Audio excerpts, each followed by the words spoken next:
Saya menambah koleksi lagi daripada brand Lasso. Yang ini adalah pembelian yang kedua. Maksudnya saya dah buat restock untuk Paradox dan juga Yes. Saya dah beli Paradox dan Yes ini 3 minggu yang lalu. Ujung bulan 12 ya, ujung bulan 12. Lepas tu saya repeat order lagi untuk Paradox dan Yes ni. Saya repeat order untuk dua ni sebab saya suka bau dia, bukan disebabkan SPL yang baik. Just semata-mata saya suka dengan bau perfume ini. That's why saya buat repeat order. Yang lain banyak dah sebenarnya saya dah pakai perfume daripada brand Lasso ni. Di sini adalah koleksi saya, mari saya tunjuk. Tada. Yang ini ada 24 botol lah, daripada brand Lasso, local Malaysia perfume. Tetapi hari ini saya akan bawa anda untuk buat first impression bagi perfume ini, Paradox dan Yes. Anda dah tahu, mungkin ramai yang dah tahu sebenarnya Paradox dengan Yes ini. Mungkin ada yang pernah try yang original. Tetapi hari ini saya akan kupas, bukanlah lanjut sangat, just saya share sedikit untuk perfume ini yang saya buat repeat order, Paradox dan Yes ini. Mari kita mulakan dengan Paradox. Dia punya kotak sangat simple, sangat minimalis. Dalam dia macam ni. Ini botol dia, dia tak ubah seperti mana yang sebelum-sebelum ni. Dalam kotak dia ada brownies paper macam ni. Kat luar tak ada apalah. Dia punya nama perfume macam tu saja. Mari kita spray. Oh, by the way, sebelum kita spray, dia punya cap plastik yang sangat ringan macam tu. Tetapi yang saya suka, dia ada kelebihan dan kekurangan lah. Dia punya atomizer ni kita boleh buka macam ni, screw. Dia macam screw. Jadi kalau kita nak buat di kan, senang sahaja. Sebab kita boleh buka, lepas tu kita sedut dengan picagari yang kecil lah.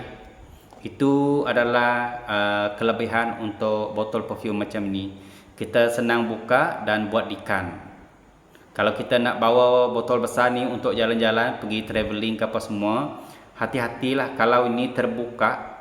Dia punya ni, screw ni memang senang untuk dia macam terbuka juga. Jadi dia akan meleleh. Itu kekurangan dia. Ya. So untuk ini mari kita spray, tengok atomizer dia macam mana. Hari ni saya tak pakai perfume, memang saya sengaja tak pakai sebab saya nak test yang ni.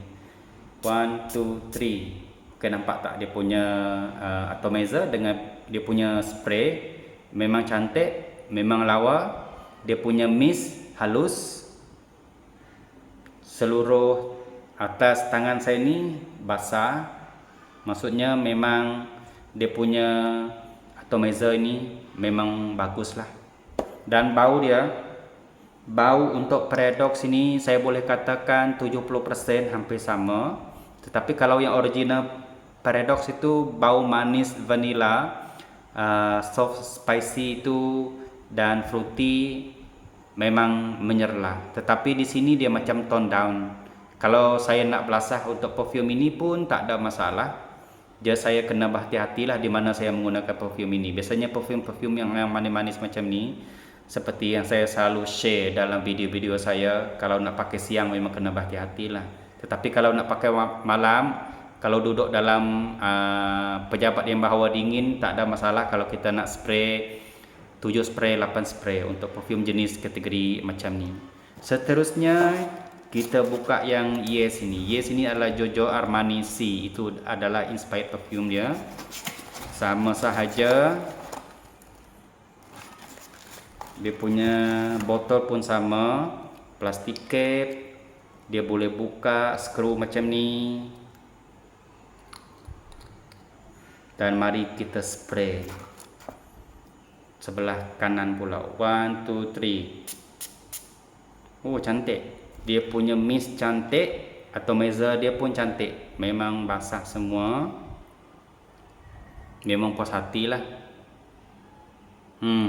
Yang ni saya boleh katakan dia lebih mirip kepada Giorgio Armani C yang Eau de Toilette, bukan yang Eau de Parfum.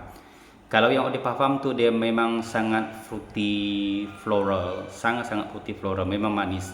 Tak perlu spray banyak sebab memang kuat. Tetapi yang ni dia lebih lighter lah, lighter version. Dia lebih kepada macam EDT sebab yang Giorgio Armani C tu dia ada banyak flanker. Tetapi ini flanker dia saya boleh kata untuk yang EDT lah, EDT flanker. Bau dia sedap, memang sedap. Saya sangat suka. Okey, itu adalah first impression saya untuk dua perfume ini, Paradox dan juga Yes. Itu saja video kita pada hari ini. Sekejap saja. Bye bye. Thank you kerana menonton.